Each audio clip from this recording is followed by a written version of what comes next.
Picture, if your kind can still picture such things, a single vessel sliding through the worst stretch of space in the known galaxy.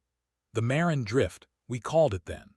A river of wreckage 2 light-years long, choked with the broken bones of 10,000 ships that had tried to cross it and failed. Hulls split open like cracked seeds. Reactor cores still glowing faintly after a century of cooling. Frozen crews drifting in slow, silent constellations. It was the most dangerous shipping corridor that had ever existed, and every species that traded across it did so the way a small animal crosses an open field, quickly, low and praying. And then there was the ship. It came through the drift slowly. That was the first thing that frightened us. It did not race. It did not hide behind the wreckage or kill its lights or prey. It moved at the unhurried pace of something that had simply decided the drift belonged to it, and it had a hull the color of cold iron that ran longer than 3 of our largest carriers laid end to end. Down its flanks in rows so long the eye lost count were the gun ports, hundreds of them. When that ship turned its side toward an enemy and fired everything at once, the volume of metal it threw across the dark in a single heartbeat exceeded the entire armed strength of most raider clans in this part of the galaxy. One ship. And the humans, we would learn, did not have one. They had hundreds. I'm old now, even by the long reckoning of the Kale, and I have spent my life as a keeper of records. I never fired on a human vessel. I want you to understand that before I tell you anything else, because it is the heart of what I am going to say. In all the long, bloody history of the Drift, the boldest raiders, the hungriest clans, the most desperate and reckless killers our galaxy ever produced, almost none of them ever dared to challenge a human ship of the line. The question that has haunted my whole species, the question I have come to the end of my life still turning over, is simply this. Why? What was it about those iron hulls that made even the fearless turn and flee? To answer that, you have to understand what the Drift was before the humans came. It was anarchy. Trade meant a freighter packed with cargo and crewed by frightened civilians who had no interest in dying over someone else's profit. War meant 2 ships happening upon each other and pairing off, ramming, boarding, butchering one another hand to hand across smoke-filled corridors. There was no order to it. A captain's strategy was little more than aggression and luck. The clans preyed on the merchants, the bigger clans preyed on the smaller ones, and everyone preyed on everyone.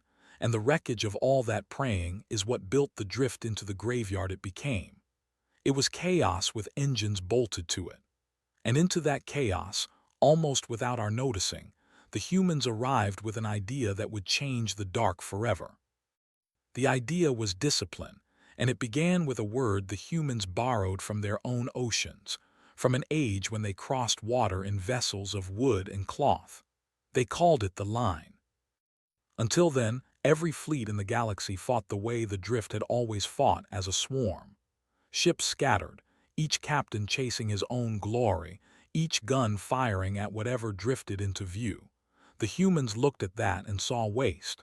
So they did something that seemed to us almost insane in its rigidity.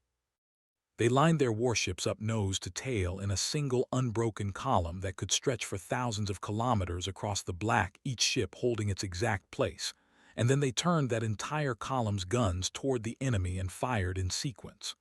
A rolling wall of destruction, one ship after another, that no swarm could break and no fortune could survive. Whoever brought the heaviest ships and the most guns to that line almost always won. It was that simple and that terrible. And so an arms race began, the way it always does. The humans started building bigger.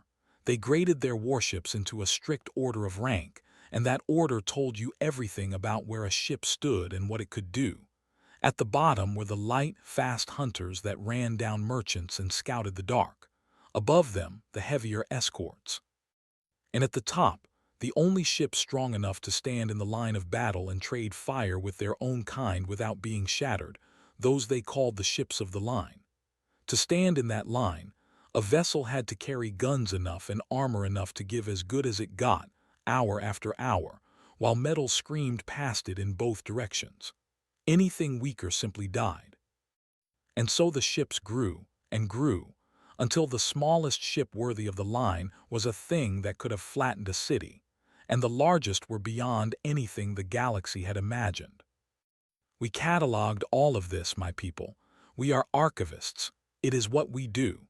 We filed the human rating system in our records and thought we understood it. We were wrong, and the place we were most wrong was the place we paid the least attention. Because the ship that mattered most was not the biggest, it was the one in the middle. The humans had a class of warship that formed the backbone of every fleet they ever sent into the drift. It was not glamorous. It carried perhaps two-thirds the guns of the great flagships and a fraction of their bulk. But it was fast enough to chase down anything that ran, heavy enough to kill almost anything it caught, and tough enough to take a beating and keep firing. It was, the humans liked to say, the ship that did the work. While the giants sat at the center of the formation looking magnificent, it was these middle ships that hunted the edges, held the flanks, and won the long, grinding battles that decided who controlled the drift. One of them was the Theodora. Her commander was a woman named Sarah Okonkwo, and I have read everything our records hold about her, which is not nearly enough. She had captained the Theodora for 11 years, longer than most human officers held any post, and in that time she and her ship had become something close to a single organism. Her crew numbered a few hundred engineers and gunners and medics and a cook who, the records solemnly note, was considered the finest in the fleet, as though that mattered. To us it seemed it should not have mattered. We would learn otherwise. What I want you to hold on to is this. When we Kale studied the human fleet, our eyes went straight to the monsters, to the flagships bristling with guns, and we wrote our reports about them and felt that we understood the threat.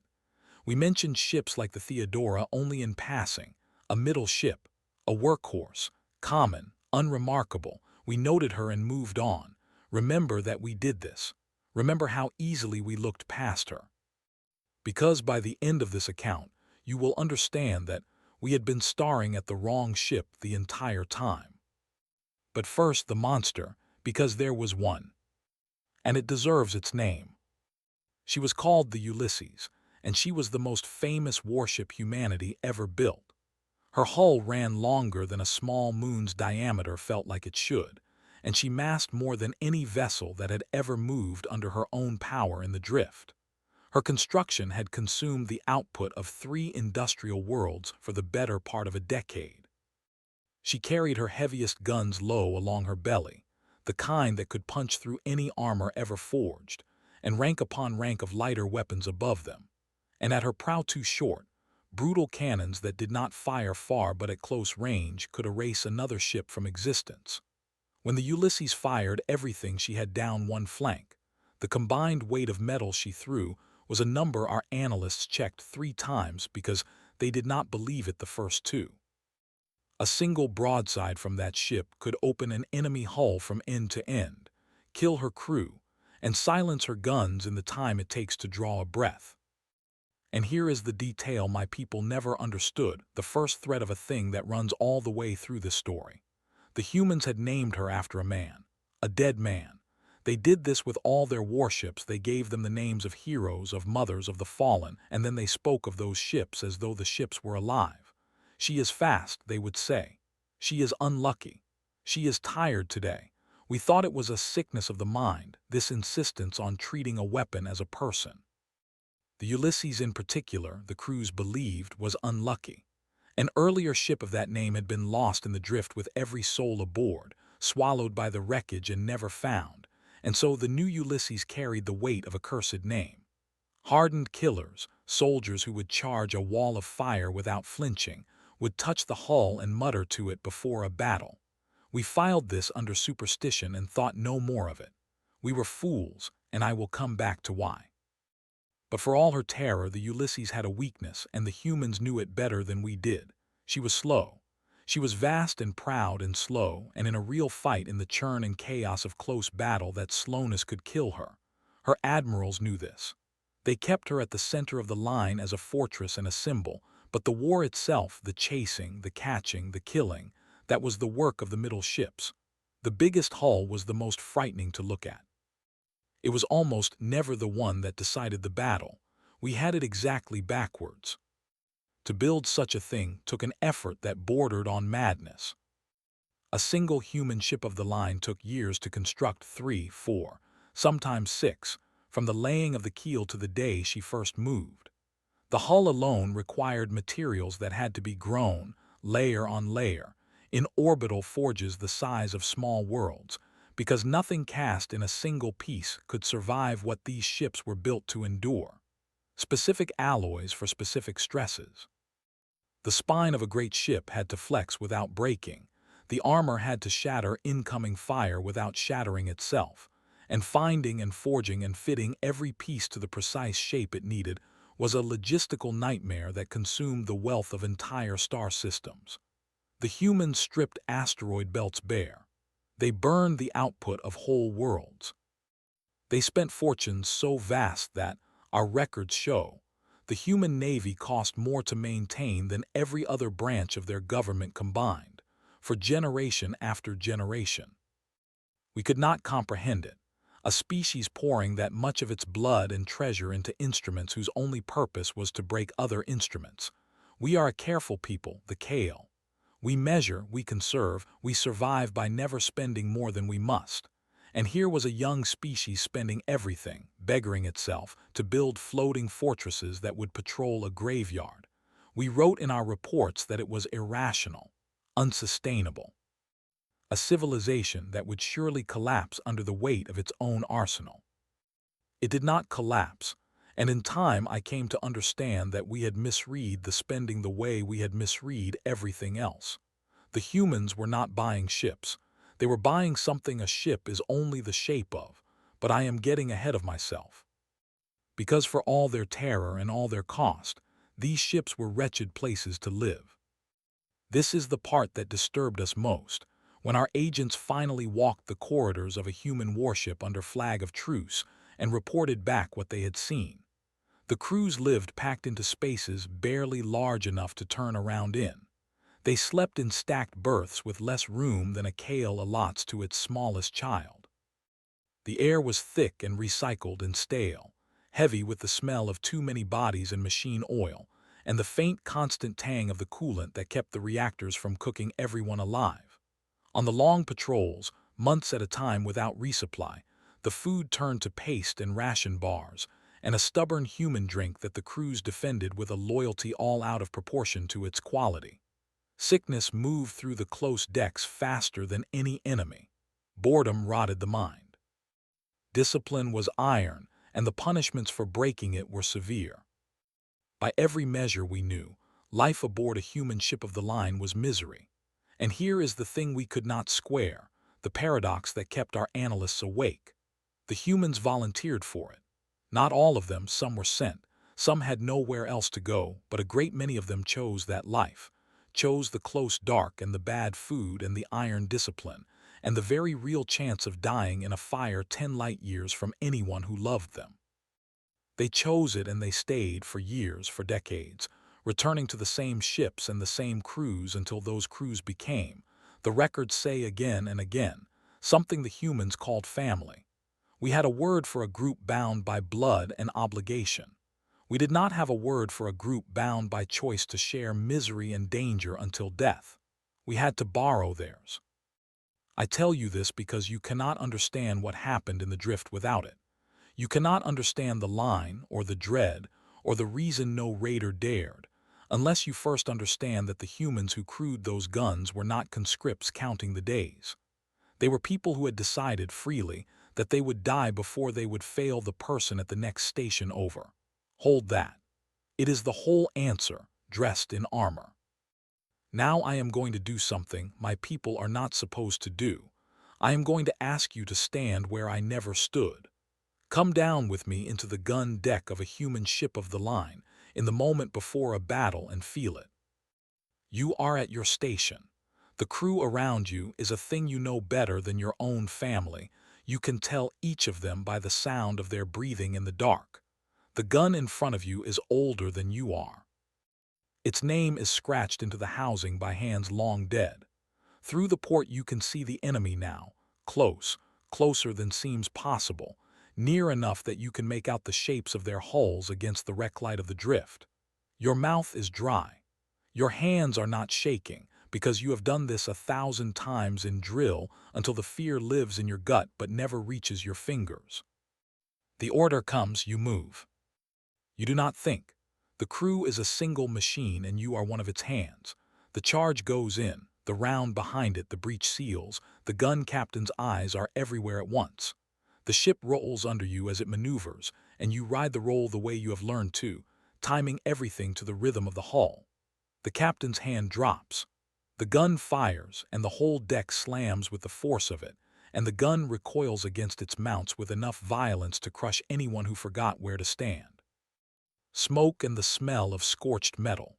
Your ears are ringing, and before the ringing fades you are already moving again, already reloading, because the only thing that matters now, the only thing in the universe, is the next round and the round after that, and never, ever stopping. This is the thing we Kale could not measure with our instruments. A human gun crew, well drilled, could fire and reload faster than anything else in the galaxy, half again, sometimes twice, the rate of any enemy they faced. Over a battle that lasted hours, that meant that for every shot the enemy managed, the humans landed too.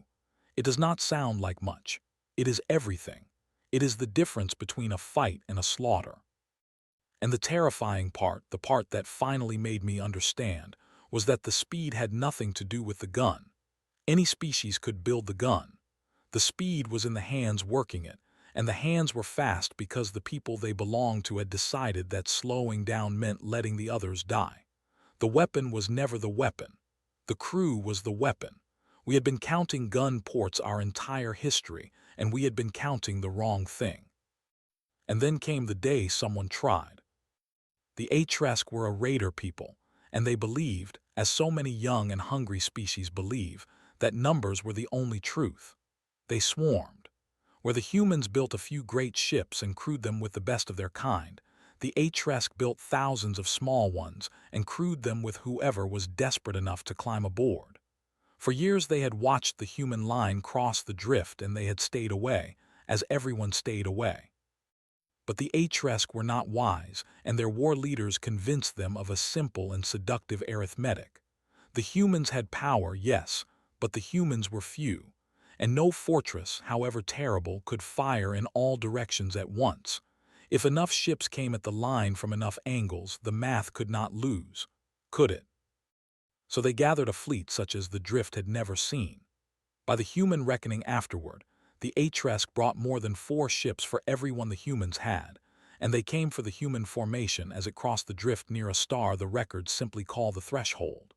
The human commander was an admiral named Naomi Hart, and her flag flew aboard the Ulysses, the cursed and famous ship, and she knew before the first shot that she was outnumbered past any reasonable hope of victory. Hart did something that our war colleges still teach as either genius or madness, depending on who is lecturing. The careful move, the move any of us would have made, was to hold the line tight and trade fire and hope to bleed the Atresk until they broke. It would have ended in a draw at best, a slow mutual ruin. Hart did not want a draw. She wanted to end the question of the drift forever. So instead of holding her line, she broke it into 2 columns and drove them like spears straight into the heart of the Atresk swarm, perpendicular, splitting the enemy into pieces that could not support one another, so that the human ships could fall on each isolated cluster and destroy it with concentrated fire before the rest could close. The cost of the approach was horrifying. For long minutes the human columns took fire from every side and could barely answer, their guns aimed forward where they had the least strength. Hart was gambling her entire fleet on the belief that her ships could survive the crossing, and that once they were among the Atresk, human gunnery would do the rest. The Theodora was near the front of the second column. Sarah Okonkwo took her ship through a wall of fire that should by every law of probability have killed her, and came out the other side into the swarm's soft center, and opened up. What followed was not a battle. It was the thing the humans had been building toward for their entire history in the drift. The line broke the swarm into fragments and the fragments were butchered. The human crews fired twice for every Atresk shot, and then 3 times, as the Atresk gunners panicked, and the human gunners did what they had drilled 10,000 times to do and simply kept working. Okonkwo's Theodora, a middle ship, a workhorse, a vessel we had filed and forgotten, accounted for more enemy hulls that day than the great Ulysses herself. Wherever the fighting was thickest, the Theodora was there, taking damage that would have ended any of our ships, venting atmosphere from a dozen breaches, and still firing, her crew working the guns in vacuum and smoke because stopping was the one thing they would not do. Admiral Hart did not live to see the end of it. As the Ulysses ground against a Atresk flagship at a range where the gun muzzles nearly touched, a single shot found her on her command deck. She lived a few hours more, long enough to be told that the battle was won, and then the cursed ship's most famous commander died aboard the cursed ship, and the crews who survived swore afterward that they had felt her go. When the firing finally stopped, the Atresk swarm had ceased to exist.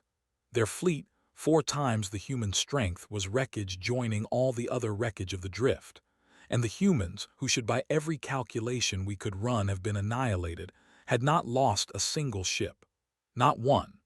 They limped home broken and bleeding and short their admiral, and not one human hull had been destroyed. After the threshold, no one ever tried again. This is the answer to the question I planted at the beginning, the question that haunted my whole species, and I have spent my life arriving at it. Why did no raider, however bold, ever dare to challenge a human ship of the line? Because the bold ones did. Once. The Atresk tested the arithmetic that seemed so certain, that no fortress can fire in every direction, that enough numbers must always win. And the drift learned, in a single afternoon of fire, exactly what that arithmetic was worth against humanity. After that, the dread settled over the dark like a permanent weather, and it never lifted. You did not attack the human line. You did not even drift too close to it. The clans that had ruled the drift for centuries simply stopped and steered wide and went looking for softer prey, the way a thief avoids the one house with the lights always on. And here, at last, is where my people had been wrong about everything. We had thought the dread came from the Ulysses, from the great ships, the monsters, the gun ports beyond counting. We had spent our whole study of humanity staring at the biggest hull in the formation and writing reports about its firepower. But the Ulysses did not win the threshold. The Ulysses was slow and proud and bled like everything else. What won the threshold, what truly broke the Atresk and broke the spirit of every raider who heard the story, was the Theodora and 1,000 ships like her, the workhorses, the middle ships, the common and unremarkable vessels we had filed and forgotten, crewed by people who kept firing while their ships came apart around them, and who would, every single one of them, have died before they let the gun beside them fall silent. That was the thing no one dared face twice, not the size of the guns. Anyone could build guns. It was the certainty, learned in fire, that a human crew would not break. You could outnumber them 4 to 1, and they would simply keep working the guns until you were gone. There is no arithmetic against that. There is no number large enough. And so the boldest raiders in the galaxy looked at the human line and felt, for the first time in their violent lives, something they had no name for, and they turned, and they sailed the other way as fast as their engines would carry them. We had been counting the wrong thing the entire time. The fortress was never the hull. The fortress was the will inside it. Nothing lasts, not even that. In time, the great ships of the line passed, the way all such things pass. New weapons came, faster, smaller, smarter, able to do from a distance what the old hulls had done only up close. And the vast iron fortresses that had ruled the drift became, within a single human generation, beautiful and obsolete. The humans who had spent worlds to build them broke most of them down for the metal. The middle ships, the workhorses, the Theodora and her sisters, were scrapped almost casually, and I confess that when I read of it I felt something I did not expect to feel, a kind of grief, that those particular hulls were unmade and melted and poured into other things without ceremony. The galaxy moved on. The drift, in time, was charted and tamed and made safe, and the children who cross it now do not even know it was ever a graveyard. But the humans kept one. They preserved the Ulysses, the cursed ship, the famous ship, the one their admiral died aboard. They did not scrap her and they did not let her rot. They cleaned her and they held her in a slow orbit around their oldest world, and they keep her there still, listed on their rolls as a commissioned warship even now, the oldest such vessel anywhere, kept exactly as she was on the day Naomi Hart breathed her last on the command deck. Crews still walk her corridors. They still speak her name softly. And every so often, the records say, a very old human or a very young one will stand on her gun deck and look down the long silent rows of cannon and go quiet, and stay quiet for a long time. I went there once near the end of my life. An old Kale, a keeper of records, granted the strange courtesy of standing where the dead admiral fell. I walked the line of guns, and standing there at last, I understood the thing my people had filed under superstition and never bothered to feel. They name their ships after their dead so that the dead keep sailing. They speak to the hull because the hull is full of everyone who ever served in it, everyone who ever died working those guns, and a human who fights aboard a named ship is never fighting alone. They are fighting beside the entire memory of their people, beside everyone the ship has ever carried and everyone it has ever lost. That is why a human crew will not break. They are not protecting a machine. They are refusing to be the ones who let the dead down. We had called it madness, this numbing, this grief poured into iron. It was not madness. It was the source of the dread. It was the thing we had spent our whole history failing to measure, because it cannot be measured, because it lives in the one place no instrument of ours could ever reach. I am old now, and I will not see another crossing of the drift, and the great ships are gone and will not come again. But I have learned the lesson of my long life, and I will set it in the record where it belongs, so that whoever reads this after me will not make my people's mistake. The deadliest thing in the galaxy was never the fortress. It was never the guns, or the armor, or the gun ports beyond counting. It was a people who decided, freely and together, that they would die before they would yield, and who carried their dead with them into every fight, so that they never had to be afraid alone. You cannot conquer that. You cannot even truly fight it. You can only learn, as the Atresk learned, as we all learned, to steer wide of it, and be grateful it was never turned toward you. That is why no pirate ever dared. That is the whole of it. And now I have told you and I can rest.